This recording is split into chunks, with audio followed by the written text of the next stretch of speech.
Hello and welcome to Home Business Specialist, and my co-presenter today is Bola. I want to thank you for following us on this program, and a great thank you to so many of you who have responded to this program. Once again, my name is Eddie, and I'm the author of Breaking the Glass Ceiling. And our objective in this program is to equip you, to empower you to start a home business. And if you have been following through with us on this program for the past couple of weeks, we have covered a lot of ground looking at what does it take to start a home business, what must you take into consideration, and how do you start. And so today, we are going to be looking at how do you finance your home business? How do you finance your home business? And we have 10 ways you can finance your home business. And so we're going to kick off right away. If you want to get in touch with us, email us at eddie@eddieandbola.com, and that information will be at the bottom of your screen. And so today we're going to be looking at how do I finance my home business? How do I finance my home business? For many people, finance is always the thing that holds us back, that will not allow us to do what we have always dreamt of doing, and that includes raising finance for home-based business. Sometimes you're asking yourself, well, I want to do this business, but where do I get the money from? The very first one that we thought to mention was the issue of bank savings, the savings that you've put together over a period of time. Some of us have the luxury of saving. Some of us have the habit of saving. Some of us have the discipline of saving. So we've been putting savings together for times that we'll need them. That could be a very good place to start. So finding out what the home-based business you're about to go into require financially, and seeing if what you have saved in the bank is enough to cover that is a good, very, very good discipline and a good place to start. Also, if you're planning to start a home-based business and you are not starting yet, you could actually start saving towards it. So, for instance, you have the objective of starting this business by January next year. You could start putting together X amount of money every single month in your savings account that you will not touch, so that you can use it for the business. It's very interesting to note that there are quite a few banks that give you the opportunity of having relatively high interest savings account. You don't touch them. You're not allowed to take out of them more than once or twice a year. But it's always worth it because you know you're saving towards an objective, Eddie. Interesting. Yes, and also following up on your savings, it's also quite important for you to know how much your startup cost is going to be. So when you know, not just your startup cost, know the total cost of starting your home-based business, so you know how much you need to save. So the second way you can raise finance for your home business is by getting a loan. And so look at various ways you can obtain a loan, and make sure that the loan is specifically for the business. Most of the time, people take loans for various reasons, and then you take loan with the intention of starting a home-based business because it may not be a brick and mortar business. You may end up spending that money on something else. So approach your bank, or approach a high street finance organization and get a loan. Now, when you are taking a loan, take into consideration the cost of that loan. Most of the time, when people take loan for business, they do not take into consideration the cost of the loan. And so make sure that you run a business that can accommodate the cost of that particular loan. Look at payment terms. You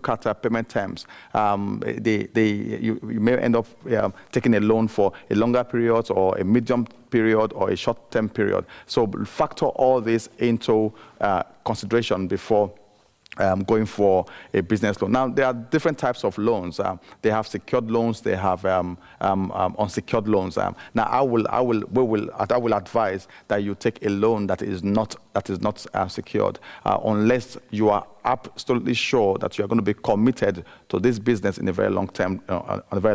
So there are secured loans, there are unsecured loans. So whichever one you choose to go for, it's fine. But make sure you weigh the cost of these loans. Sometimes when you take a loan, people do not pay particular attention to the interest of that loan, which is the cost of the loan. So take into consideration these things, and then you'll be fine. Yeah, I was just going to say something on that loan issue as well. Don't go for quick, easy money on the loan issue. That is the kind of organizations that advertise on TV and say, we're going to make money available to you very, very quickly. As good as those could be, they could be extremely expensive. So all those interesting finance organizations that are out there, be very mindful of them, because you might realize that the business hasn't started bringing in income, at least not enough income to cover that loan and cover the interest on it. I mean, the other day we were watching one of the advertisements and it goes, get £500 for a short period of time. And then underneath, just underneath in very, very minute detail was 251% interest. Now that is a killer. And you wouldn't think about that because you think, well, I'm going to be paying so much. But it works out to be very expensive and it just eats up what it takes to run the business. Also, don't forget that it might take a while before a business starts bringing in its income. So be very mindful of loans that you need to start paying up immediately when you don't even have anything coming in yet. Exactly. I mean, also on that loan, also find out if you are taking a loan, find out if you have what they call grace period. So a grace period can be 3 months, a grace period can be 6 months.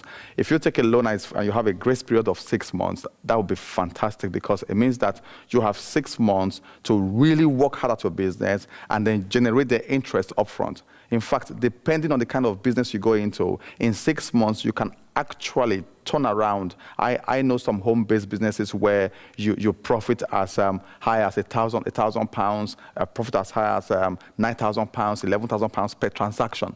And so if you take a loan to start, within 6 months, you may be able to actually raise as much, make enough profit to be able to even pay off the loan before the loan start date kicks off.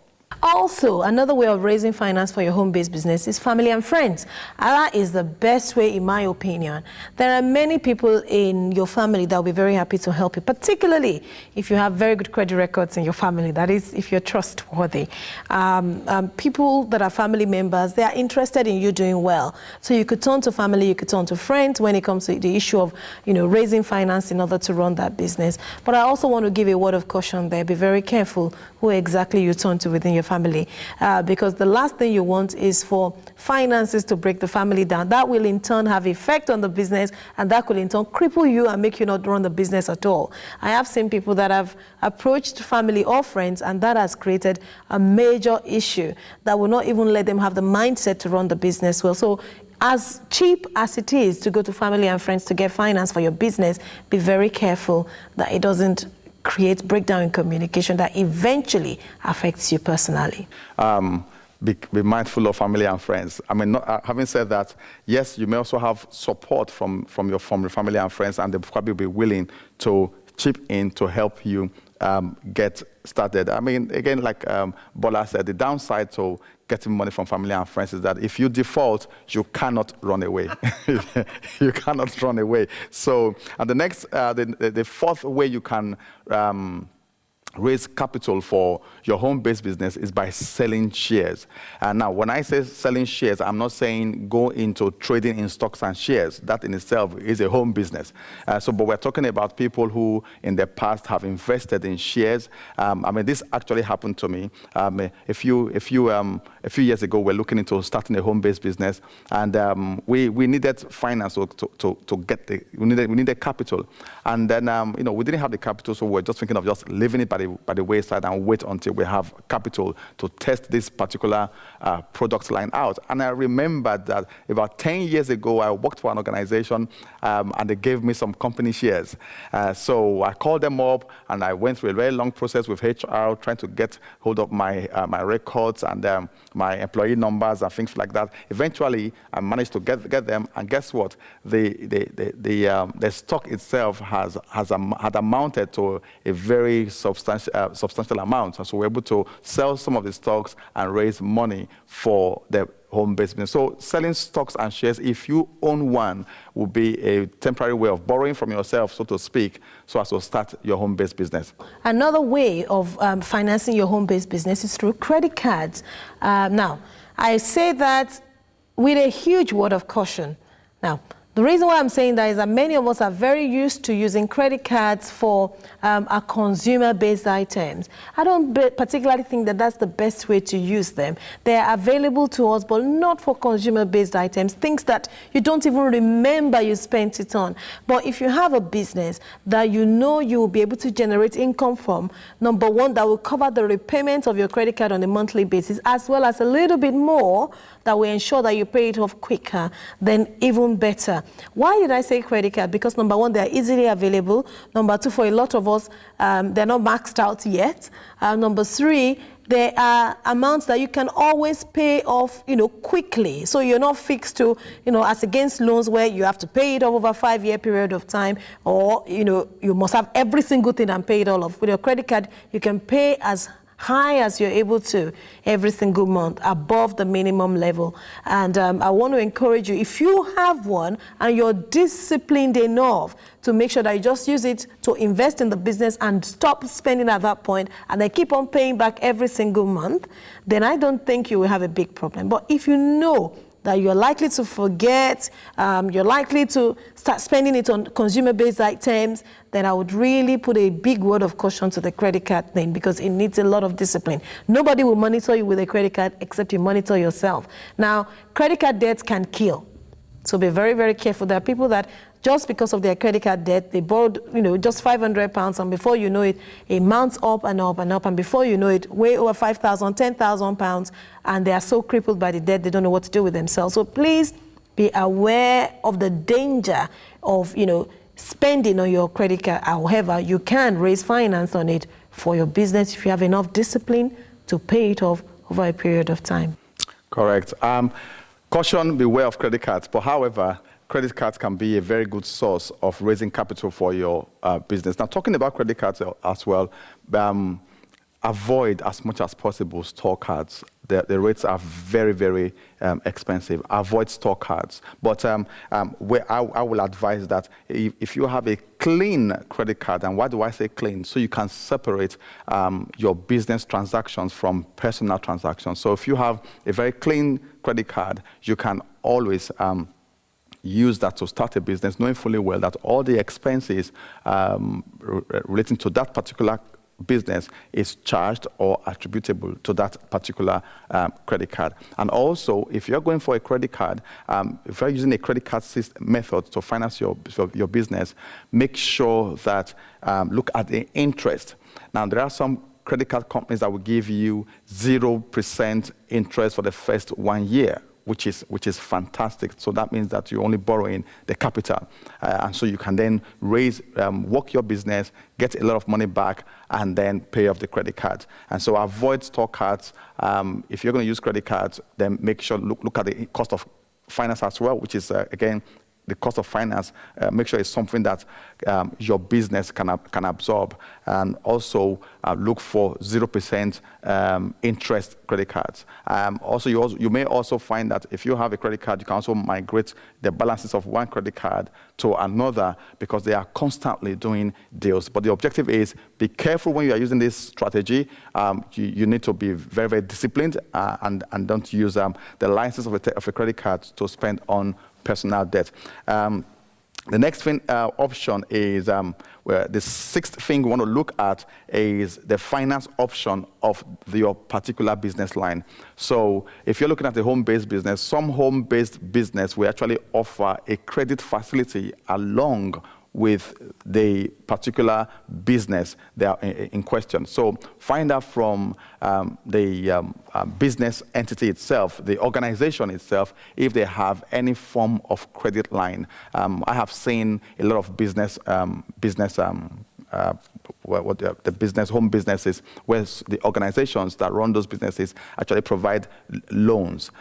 Also, you can also take what they call a short-term finance from the organization offering the home-based business, i.e., they can actually allow you to pay in installments over a period of time, which is also a form of credit. So it means that you spread your capital over a period of time. So it's a lot easier for you to manage. So this is called finance option of the particular business line. Very true. In addition to all the points we've already given you in different ways of raising finance, we also thought about the issue of joint venture and partnership. Now, there are people that have finance available that do not have the time to run a home-based business. There are people that earn very well, but they don't have additional time. They would love to invest in a business in order to be able to ensure that their money keeps on growing rather than being in the bank where they had very, very, very little percentage interest. Now, people like that are very willing to partner with you. So they bring their finance on board, you bring your skills on board, or you bring your knowledge or your time in running the business on board. In situations like that, you can very easily go into a joint venture or a partnership. Actually, there's a friend of ours that started a little business. This business actually at some point, some years ago, won the Business of the Year in our county. This particular lady, when she started the business, was knocking from door to door. That's the nature of the business she started. It was doing okay. She used to be a staff with an organization, and she thought, if I'm doing this for my company, I might as well do this business myself. So she started doing that, knocking from door to door, got a few businesses here and there, and she was very happy.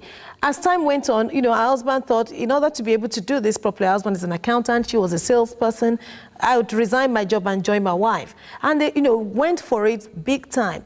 But they needed to move that business to another level entirely, which is a bit bigger than where they were. So they were like good local business that was bringing enough money for the family, but they needed to move into a county business, a national business.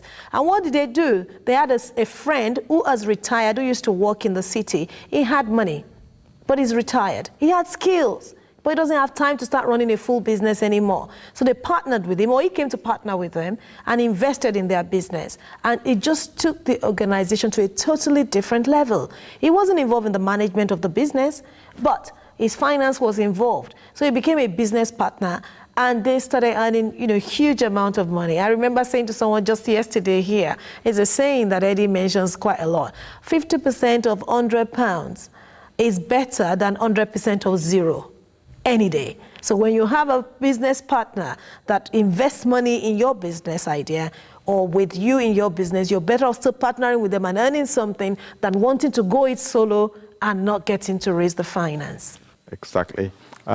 Yes, partnership, it's a great way to finance your business, partnership and joint venture. Again, another word of caution, be very careful who you partner with, because sometimes you bring someone into the business, they start out wanting to just contribute their capital, and about the long run, there may be a change of mind, and they may want to have more interest and more control in the management of such, of the business. So make sure that there is a proper legal document or contract drawn up in relation to the business you want to run. The eighth method or strategy you can use to raise capital for your business is the good old cash in the attic. Cash in the attic, and that simply means looking around your house, looking at your attic, looking at things that you do not use, and then offer them for sale. Put them on eBay or something, and then raise some money from that, and you'll be amazed. At how much you have lying in your house, and doing absolutely nothing. And so, cash in the attic is a very good way. Car boot sales is another thing you can do. So, looking at items that you have, your clothes, secondhand shoes, things in your house that you don't use anymore, that have a secondhand value, and then you never can tell. Put them up on auction, or put them up on eBay, and then get secondhand values from it. Yeah, absolutely. Anybody can do that, I must tell you. Anybody. Our teenage daughter one time decided she wanted to raise money for something. I can't remember what she wanted to raise money for. So she looked through her bedroom and looked through things in her bedroom that she felt she should sell. And you will not believe it. Set up an eBay business for herself and sold items. She went into a shop at some point and bought a dress for herself for £5. And she put the item on eBay and sold it for £10. Now, this shop is a high street shop where everybody could go into. Yet, People don't have time to go in there and they just wanted it. And that's one of the things she sold. And she was able to raise the funds she requires from the things she has in her room, not in my house, just in her room. So it just tells me that it doesn't matter what we want to raise finance for. There are many things we don't use. There are things in your wardrobe you haven't used in 6 months. Why is it there? It probably will be more useful to somebody else. Even if you sell it a little at a time, you'll be amazed what you will get. Now, some people worry, how do I set up a shop on eBay? Is that not another business on its own? It might look complicated, but it's very, very easy. It's as easy as having a computer and a little camera and then linking them together to put a picture of the item you want to sell on it. It's so simple. So I want to encourage you, if you have things in your house that are available, honestly, cash in the attic does work. Another thing that we thought that we could look into when it comes to raising finance for your home-based business is taking up a second job or working extra hours. Now, how does that work? It works simply because you have an objective in mind. The objective is, for the sake of argument, I want to raise £1,000 for my new business. Okay, so if I pick up additional work, a second job, if I pick up extra hours work, I'll be paid so much per hour, and then you know the number of hours you need to work in order to raise the finance for your new business. You know that you are inconveniencing yourself, but it's for a limited period of time because you have an objective in mind. The objective is do so many hours in order to raise the funds to invest in this business. Now, this might look strange to you, but it is not strange, because a lot of us do it when we want to buy specific items. You want to buy a new keyboard, you work extra hours to raise the money to buy the new keyboard. You want to buy a new pair of shoes, you work extra hours to do that. So why can't you work extra hours or a second job to raise finance to run a business that will eventually bring you more returns? So it's not just for consumer items that we should do these things or items that we enjoy. We could also do extra work for a short period of time in order to raise finance to run the business that will give you, liberty at the end of the day. Absolutely. Well, if it's your first time of tuning in today, we are looking at home business specialists. We are your home business specialists, and we're looking at 10 ways you can finance your home business. And we've looked at savings, we've looked at loans, family and friends, selling shares, credit card, finance option of the business line, partnership and joint venture, cash in the attic, working extra hours, and lastly, grants. There are, depending on what part of the world you live in, there are some organizations that specialize in giving grants to certain home-based businesses, especially if that home-based business is geared towards the community. So in some nations, they run what is known as NGOs, where they run what we call that non-governmental organizations, NGOs. And so you will find that in UK, for example, there are grants available to certain types of businesses, home businesses, geared towards helping people in the community. There are also grants available to organizations who run social enterprises. And a social enterprise is that home business you start up designed to plow their profit back into the business or to the community. And that is the 10th way we think you can raise capital for your home business. Once again, this is Home Business Specialist Program. We are here to mentor you, to empower you, and encourage you to start a home business and become financially independent. And that's all we can take in this session. We look forward to seeing you again next week. Tune in at the same time, and we know that you were going to have a great time. And from us in the program today, that's all we can take, and have a great day. Thank you.